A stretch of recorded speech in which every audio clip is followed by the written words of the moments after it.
Good morning, everybody. Praise the Lord. Good morning, good morning, good morning, good morning, good morning, good morning. Good morning, and welcome back to another Good Morning Grief Devotion. It's your boy in the dark, Pastor Corey Allen Duncan Sr. Grateful and thankful for this opportunity to lead you today in a very special way in today's Good Morning Grief Devotion. This is the daily grief devotion that is strategically designed to help you to navigate through your grief one day at a time. What is grief? I'm so glad you asked. Grief, my brothers and my sisters, it is the natural, normal, and necessary response to loss, change, and transition that results in the expressions of feelings and emotions. Grief is what you feel on the inside. Mourning, how you reveal it on the outside. Therefore, we don't suppress it, but we express it. We don't ignore it, but we explore it. We don't conceal it, but we reveal it. We don't lock it up, but we let it out. And that's why we shout good morning, because morning is indeed a good thing. And I'm glad that you're here with us on today's release in a very special way. And today's Good Morning Grief Devotion. Today, my brothers and sisters, is day 265. Come on, we're going to continue to survive. We're going to talk about the exhaustion of explaining your grief.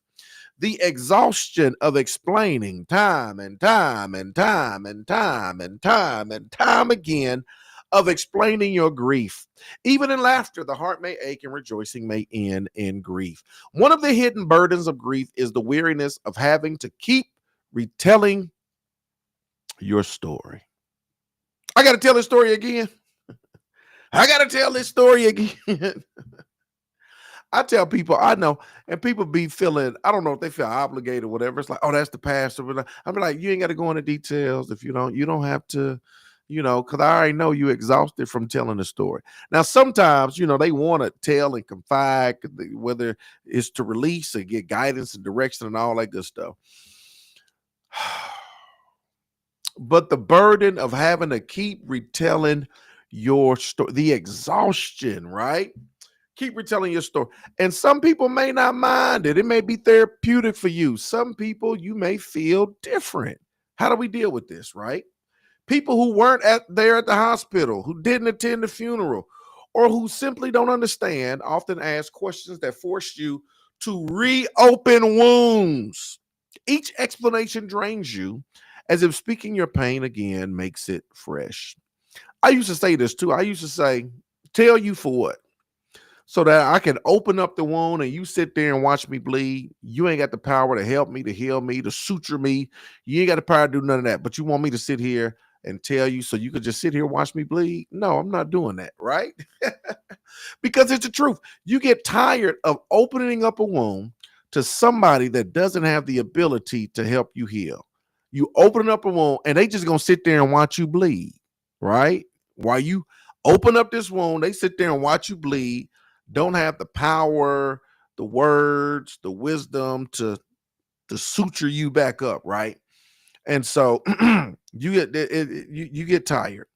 Grief is already heavy, and the task of educating others about your sorrow can make it heavier.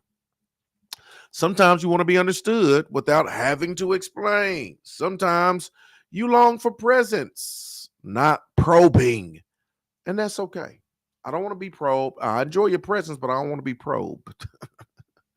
Your presence is cool. I don't want to be probed, right? So God understands without explanation. Psalms 139 reminds us that before a word is on your tongue, he already knows it completely.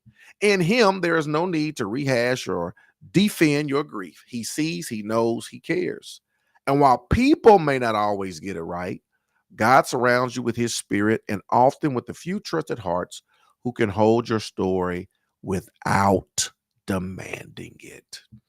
Be cautious and be careful, right? Again, you desire presence, not to be probed. You don't have to continue to rip your wound open just for people to sit there and watch you bleed, right? God knows your heart. God knows. God is there. And you got to just be intentional, right, on how you navigate through those seasons and what's best for you. And there's a way to do it and to say it and to break it down without being, harmful or disrespectful. You can articulate the cares of your heart in a meaningful way. Here's a point of application. If explaining your grief feels exhausting, give yourself permission to set boundaries. If it feels exhausting, give yourself permission to set boundaries. You don't owe everyone an explanation. Instead, identify one or two safe people who can hold your story. And when you're weary, let God carry the unspoken weight. Identify one or two people, a couple of safe places, safe spaces, right? And when you feel like articulating, go ahead. Otherwise, and that boundaries are so important because people don't understand. They just, "Well, I know you're gonna tell me, or I know you're gonna right?" And so I don't know. Can any of y'all relate to any of this? The exhaustion of explaining your grief. Any of y'all relate to any of that?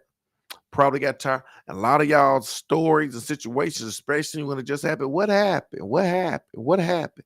What happened? What happened? What happened? What happened? What happened? What happened? Oh, you get tired.